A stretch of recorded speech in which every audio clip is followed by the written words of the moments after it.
Hey, my dears! Welcome to the Grammar Podcast. Put the seatbelt on and let's dive in. Today, we're going to do something really exciting together. We are going to learn how to describe people in English. We'll learn words for the body, words for appearance, and the grammar rules to put them all together. I am going to speak very slowly and very clearly. We are going to build your English sentences step by step. Are you ready? Let's begin. Okay, let's dive into this. Here are the 5 steps we'll use today. Number 1, words for the body. Number 2, words for appearance. Number 3, using the verb to be. Number 4, using the verb to have. And number 5, important grammar rules.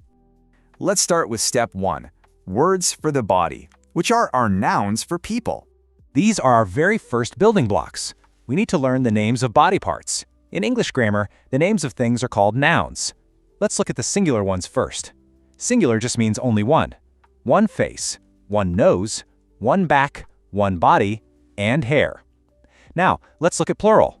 Plural means 2 or more.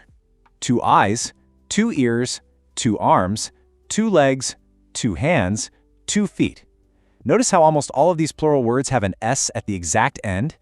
That S tells us there is more than one. But you know, some words like to break the rules. For one person, we say one man or one woman. But for 2 or more people, we actually do not add an S. We say 2 men, 2 women. These are called irregular plurals, so remember them carefully.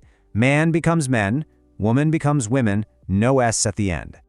Moving on to step 2, words for appearance, which are the adjectives we use to describe bodies.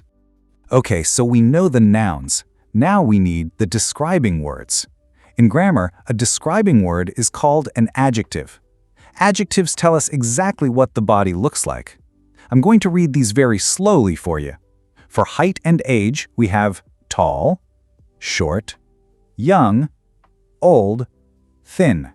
Take a little moment to absorb those. Okay, now for hair and features.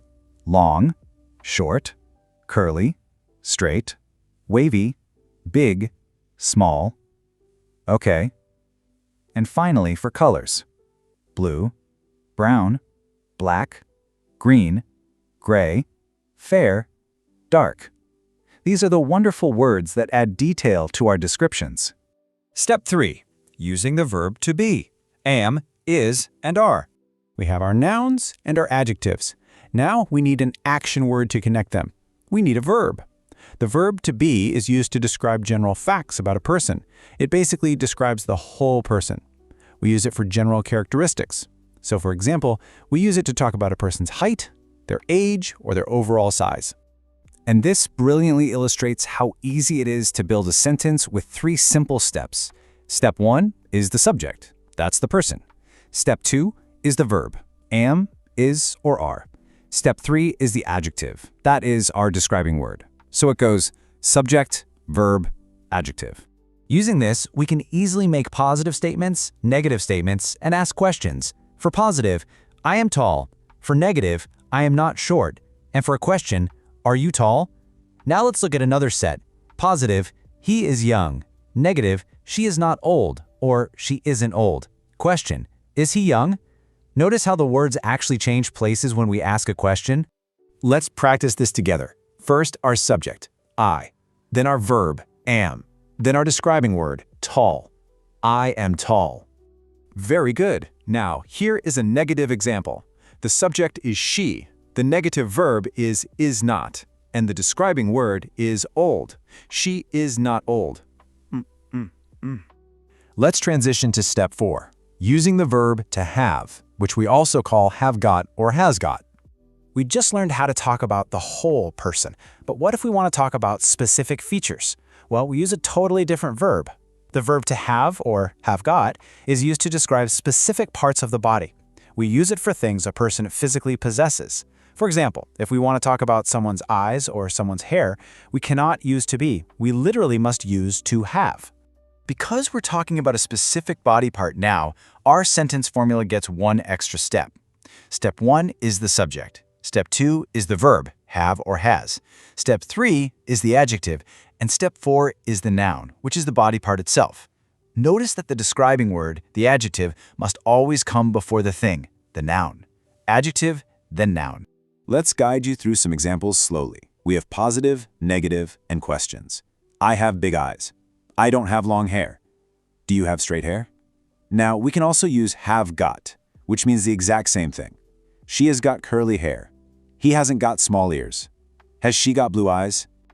Let's practice this 4-step sentence together. Subject, verb, adjective, noun. I have long hair. Notice how the adjective comes right before the noun. Long hair.